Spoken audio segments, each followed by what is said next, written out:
Como vão, seguidores? Vou pegar aqui uma mesa real padrão dos grupos aí, dos meus grupos no WhatsApp.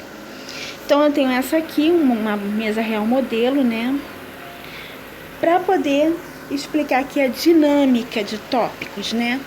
É interessante você, antes de abrir a mesa real, você pode convencionar os tópicos ou personalizar os tópicos de acordo com a necessidade do assunto que você precisa abordar no jogo para o seu cliente ou para si mesmo, né? Agora, em relação a questões temporais, você pode inserir a temporalidade junto com a pergunta, mas você tem que ter um bom domínio, sim, de conhecimento temporal das cartas, para você não errar.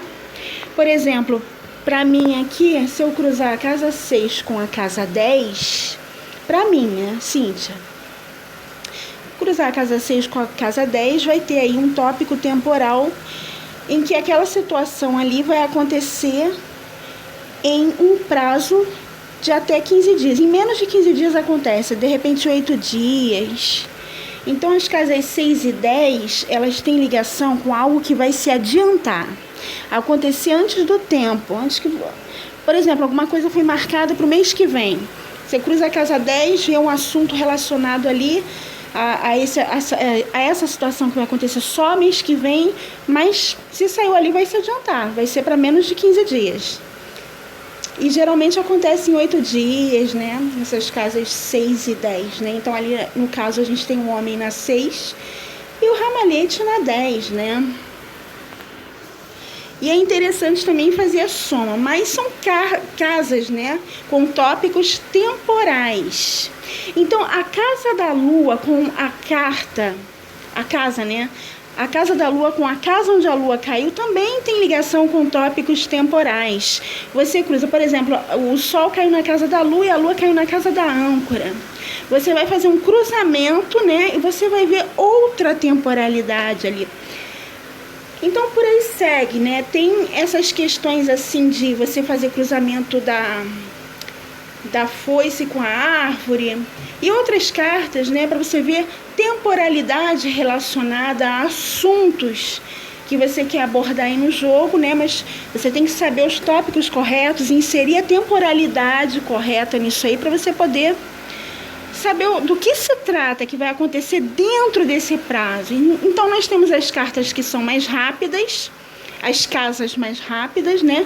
E temos as casas que demoram um pouco mais, né, para acontecer. Geralmente, quando as clientes vêm me procurar para fazer a leitura da mesa real, elas não pedem para ver essas questões de temporalidade, elas só pedem para fazer uma abordagem nas leituras de casas, nas perguntas avulsas, nas linhas verticais, as horizontais, as diagonais. Mas se houver, por exemplo, a necessidade de personalizar algum tópico, porque não tem aquele assunto ali, aí sim já é o caso de fazer a personalização do tópico. Agora, em relação à mesa real, é interessante também, né, você que faz leitura da mesa real, você ficar completamente focado, né, oraculistas, focados na mesa real, na interpretação que você vê no jogo e não no que a pessoa está falando para você. Por exemplo, sai ali na mesa real, a mesa real abriu e você está vendo uma situação assim, por exemplo, você está vendo aqui que o consulente vai, em pouco tempo, deixar o emprego, porque, por exemplo, a foice está ali na casa 8 e a raposa na 23, né? Casa 8, demissão, casa do rato, desemprego. Você vê isso. Aí o consulente chega e fala para você, não, mas eu nunca faria isso. Nem meu chefe vai me botar para fora, eu trabalho lá há anos, no máxima confiança. Você não pode ficar ligado no que a pessoa vai falar, você tem que ficar focada no jogo, né, na interpretação do jogo. Não pode se deixar levar pelo que o consulente fala. Você tem que se deixar levar pelo que você vê no jogo, porque você está estudando o jogo, né? Uma coisa é você se deixar levar pela situação O consulente está ali te explicando, por isso que eu não gosto que a pessoa fique me falando nada, explicando nada, porque não me interessa. Ah, mas eu nunca faria isso, não quero saber o que você faria ou deixa de fazer, nunca faria ou jamais deixaria de fazer, eu não quero saber isso, eu quero saber o que eu estou vendo ali no jogo, né? Porque o que eu estou vendo no jogo é o que ainda vai acontecer e desencadear em você esse sentimento. Ainda vai desencadear isso lá no futuro próximo. Agora não, agora é óbvio que você jamais aceitaria isso, que você jamais vai fazer isso, né? Não está cogitando, não está pensando nisso. Mas esse jogo aqui é do presente para o futuro próximo. Então é óbvio que alguma situação vai surgir e fazer com que você desencadeie em você esse sentimento aí, que às vezes você nem controla dentro de você, talvez um sentimento de ira para você se demitir, alguma coisa assim, algo que vai acontecer lá, né? E aí ocorre essa situação, né? Outra coisa também, eu tenho, assim, raiva de cartomante que fica perguntando as coisas, né? Não sabe ficar perguntando, porque eu já me consultei com uma pessoa que ficava perguntando as coisas, né? Sabe aquelas tartarugas de anos que já jogam oráculos há anos e ainda precisa fazer pergunta para entender o que está acontecendo para poder ver no jogo? Eu detesto isso. Mas enfim, aí sabe o que aconteceu? Eu fiquei com raiva de ter que ficar falando, eu acabei mentindo. Ah, tá acontecendo isso, eu menti, para ver se ela ia acertar. Errou tudo. Por isso que você não pode, porque eu tenho raiva de ter que ficar falando as coisas. Porque a pessoa, você tem anos de oráculo, anos de estrada, ou ela confia no jogo dela, ou não confia, não cobra. Ou ela confia no taco dela, nas previsões dela, ou ela para de jogar, ela fecha aquele jogo e vai fazer outra coisa da vida. Ou você tem mão de jogo, ou você não tem. Ou você sabe ler, ou você não sabe. Ou você abre o jogo e vai falando, ou você não abre mais as cartas. Entendeu? Porque eu sou dessa opinião. Se você não tem mão para aquilo ali, então você não coloca a mão naquilo ali. Então, ela foi me perguntando as coisas. Como eu vi que eu tive que ir respondendo, que ela estava me perguntando, né?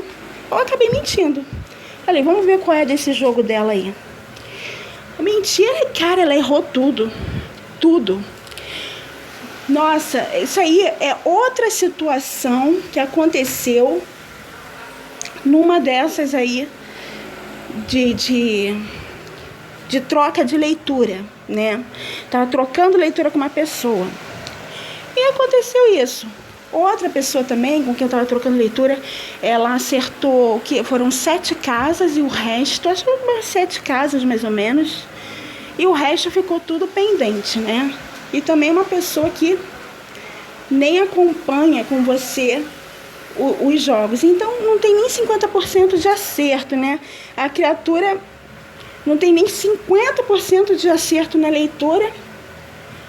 E, enfim, as coisas têm que ver o seguinte: quando a pessoa abre o jogo para você, as coisas que se desencadeiam são as coisas mais negativas em primeiro lugar, que começam a acontecer para você.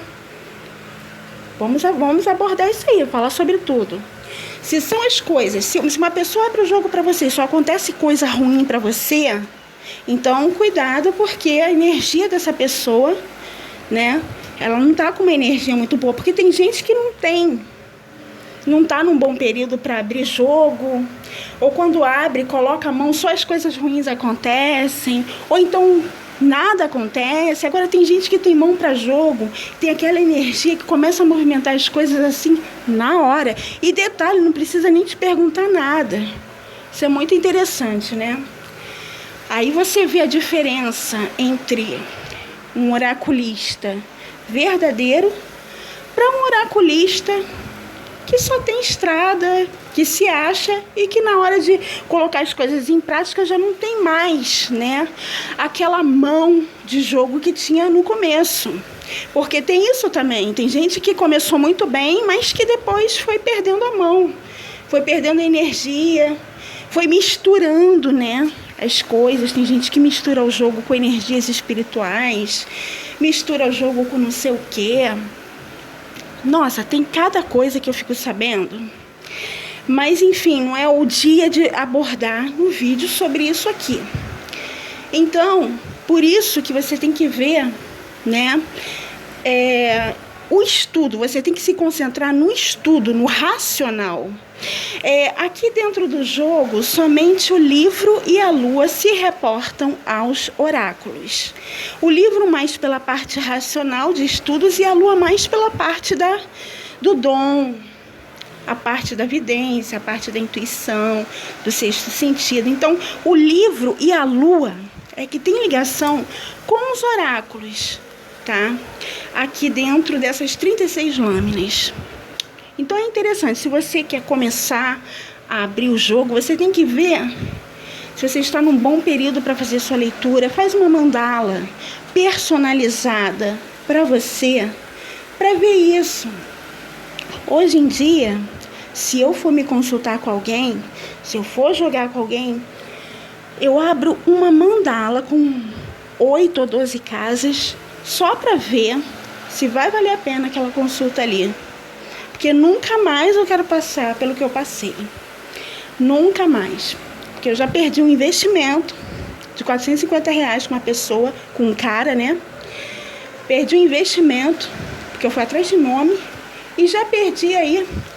Não, já fiz troca de leituras, né? Que também não deram certo, com pessoas que também são as tartarugas da cartomancia, né? Também não deu certo, para você ver. E o que acontece?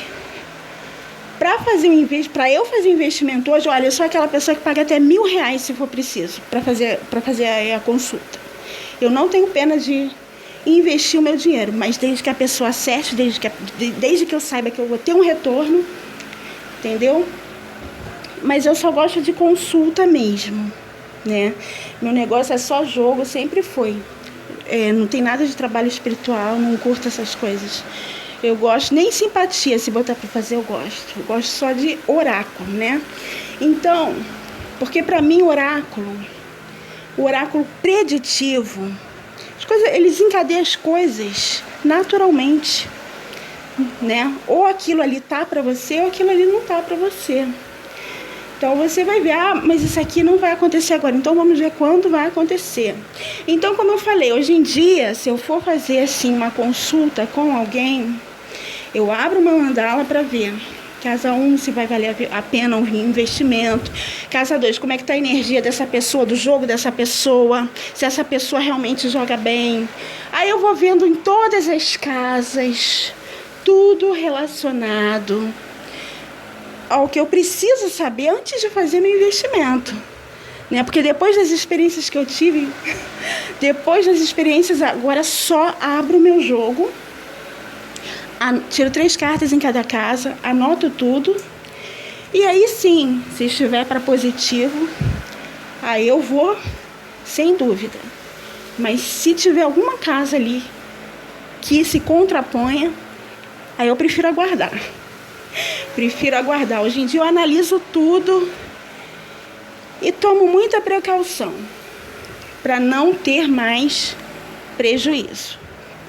Então, em relação a jogos, você que não gosta de se consultar com ninguém, mas joga para si próprio, tem que ter aí esse pessoal que gosta de estudar, né? Para jogar para si mesmo, fazer autoatendimento. Você tem até uma mão boa para jogar para si mesmo, consegue desencadear as coisas para você, mas está com carência de estudos. Então, é interessante pegar uma mesa assim completa, para começar a analisar os detalhes. Por exemplo, você sabe o que é essa árvore na casa da torre? Você sabe o que é o tópico da casa do cavaleiro? Bom, em primeiro lugar, você saiba que você pode personalizar os tópicos, tá? Os tópicos não precisam ser sempre fixos, sempre os mesmos, sempre sobre os mesmos assuntos. Inclusive, eu tenho um vídeo aqui trancado, encadeado, com 3 tópicos diferentes para cada uma das 36 casas. Para você ver, os tópicos não precisam ser fixos. Você pode mudar, você pode alterar de acordo com a necessidade de abordagem, né, em determinado assunto. Eu preciso saber sobre esse assunto, mas não tem naquele tópico. Personaliza o tópico. Ou então, você pode ver o assunto do tópico, aí você abre ali tipo assim, abre mais um tópico dentro da mesma casa para saber sobre mais um assunto, mas aí você tem que ter outro deck. Aí você puxa outra carta, por exemplo. Temos aí a casa 7 da serpente, onde tem o rato ali, né? O rato está na casa 7 da serpente. Então, o que acontece? Casa da serpente, ela tem ligação com o lado negro do consulente. Olha como o consulente é. Bom, então, durante aquele período, essa mesa aqui é de uma pessoa do meu grupo, tá? De estudos no WhatsApp, que eu peguei aqui, uma mesa real padrão, para poder colocar aqui como exemplo de estudos na abordagem de algumas casas, né? E temporalidade também. Então, o rato na casa 7, mostrando o lado negro do indivíduo, mostra que durante esse período vai existir a necessidade do consulente agir dessa forma, tá? Alguma coisa, geralmente tem ligação com alguma ameaça, alguma situação que faça com que o consulente precise agir dessa forma. Porque a casa 7 é a casa da defesa, do ataque, do contra-ataque. Aqui é a tua casa, assim, tá? Da tua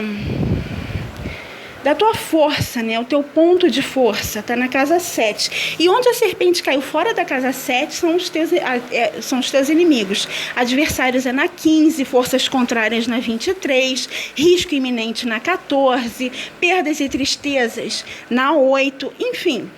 Mas se você quiser saber alguma coisa na casa 7 que não esteja dentro do tópico, você pode puxar outra carta para cima, abrir outro tópico e ver. É isso que eu quero dizer. Então, esses tópicos podem ser personalizados, tá? Para você poder fazer uma análise melhor. Agora, voltando ao estudo temporal da mesa real, porque hoje eu estou falando mais sobre isso, né? A temporalidade é importante. Você poder fazer uma análise temporal dos fatos ligados à mesa. Então, a lâmina, por exemplo, a lâmina da âncora, ela tem um prazo temporal até o final do ano. Âncora e montanha. Então, cruzando essas duas cartas, você vê o que vai até o final do ano. Porque a leitura da mesa real completa tem ligação com... ela expira, né? A leitura de todas as casas, 36 casas verticais, horizontais e diagonais, ela expira em um ano. Então, se cruzar a âncora com a montanha, é uma situação que vai até o final do ano. Então, tem vários tópicos para você cruzar e ver a temporalidade. Tem as casas mais rápidas, as casas de velocidade, tem as casas assim ligadas a consulente, que eu ligo com a consulente para ver o que vem mais rápido para a consulente agora. Então, a mesa real ela tem que ser estudada, ela tem que ser dissecada. Não é para você pegar, bater o olho e fazer uma leitura assim rasa, superficial. Tem muita coisa assim que eu vejo estudante interpretar que deixa a desejar os detalhes, coisas que passam batidas, né? Então, essa semana eu vou procurar gravar alguns vídeos, né?